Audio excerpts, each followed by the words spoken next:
Hartlik goeiemôre, mag die hierdie baie ryklik seën en sy wonderlike doel in die hart en lewe ook so bereik. Liewe vriende, ek glo jy almal ken sekerlik hierdie voël, sekretarisvoël, en hulle is nogal baie aktief besig en vang allerhande diere wat hulle eet, van skilpaadjies en slange soos op hierdie foto is waar hy besig is om 'n slang te eet, van die akedisse en so meer. En daarom is hulle seker eintlik nou maar nogal wrede jagters as ons hulle so moet beskou dan. En eintlik is meeste van die voëls wrede jagters as ons regtig bietjie van naderby kyk wat hulle alles vang en hoe hulle prooi dan ook verteer dan. So wil ons dan ook vandag dan met u deel oor 'n wonderlike onderwerp en dis die bewys van verandering. U weet, liewe vriende, daar moet sekerlik wanneer iemand na die Here Jesus toe gekom het 'n duidelike bewys van verandering wees. 2 Korintiërs 5:17 sê daarom as iemand in Christus is hy 'n nuwe skepsel, die ou ding het verbygegaan, kyk dit het alles nuut geword. Dis onmoontlik vir iemand om te sê ek het die Here aangeneem, ek het 'n kind van die Here geword en hulle bly net presies dieselfde. Selfs die mees godsdienstige mens onder ons wat waarlik tot bekering kom, want almal moet tot bekering kom, sal duidelik weet dat daar 'n verandering sekerlik is in 'n mens se lewe. En ons wil in hierdie volgende paar oggende oor 'n klompie mense in die Bybel met u deel oor die verandering wat daar by hulle plaasgevind het dan ook. Die eerste wat ons vir u wil noem is Saggeus, seker een van die bekendstes wat tot bekering gekom het in die Bybel, en daar was 'n duidelike verandering by hom dan ook.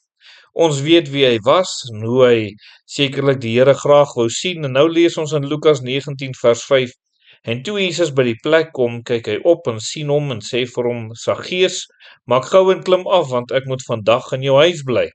Hy maak toe gou en klim af en het hom met blydskap ontvang. Hier is nogal iets wonderlik dat daar iets in Saggeus se lewe gebeur het, van iemand wat nuuskierig was en al bang was dat mense dalk sou sien dat hy die Here Jesus sien, toe die Here hom uitnooi en sê, kom af, klim van die boom af, ek moet by jou tuis kom, ek moet jou siel red, ek moet jou lewe kom verander, toe het hy met blydskap na die Here toe gekom. U weet, wanneer iemand besef ek is 'n verlore sondaar en Jesus alleen kan my red, ja, daar mag spyt en berou in ons harte wees oor ons sonde, maar die blydskap dat die Here my wil red, dit moet sekerlik teenwoordig wees. Die dankbaarheid wat daaruit sal volg, dat die Here my lewe kom red en my kom verander het. Verder sien ek ook in Lukas 19 vers 8, maar Saggeus het gaan staan en aan die Here gesê, Here, kyk, die helfte van my goed gee ek vir die armes, en as ek van iemand iets afgepers het, gee ek dit vierdubbel terug.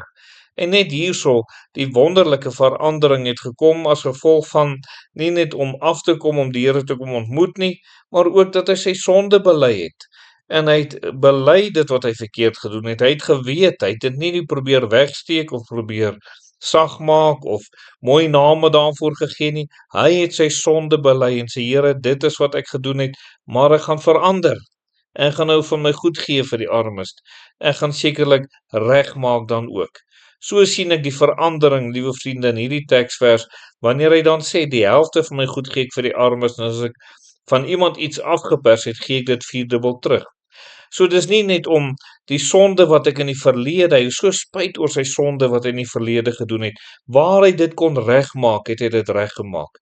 Jy weet, en iemand wat waarlik die Here aanneem as sy verlosser en saligmaker, sal sekerlik die sonde wat in die verlede was, wat jy kan regmaak, gaan maak jy reg.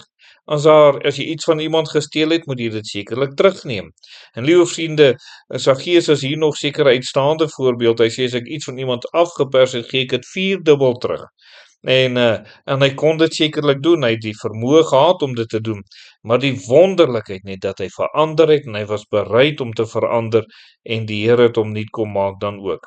So moet dit sekerlik in ons lewe ook wees, as ons sê dat ons tot bekering gekom het, dat ons sal weet dat daar 'n verandering in ons lewe plaasgevind het. Ons gaan nie meer aan met dieselfde sondes nie. Inteendeel, ons doen die teenoorgestelde van die sondes. En dit het die Here toe nou kom en vir hom bevestig, en die Here sê vir hom, vandag het daar redding vir hierdie huis gekom, aangesien hierdie man ook 'n seun van Abraham is. U sien, dit is die grond waarop die Here sekerlik vir iemand kom red wanneer daar hierdie duidelike verandering wil wees. En ek wil bely en ek maak reg met die Here, dan kan die Here sekerlik so iemand se siel red. Dis nie net om te sê ek neem die Here aan nie. Nee, dis ook om my sonde te bely, te laat staan en reg te maak selfs waar ons moet.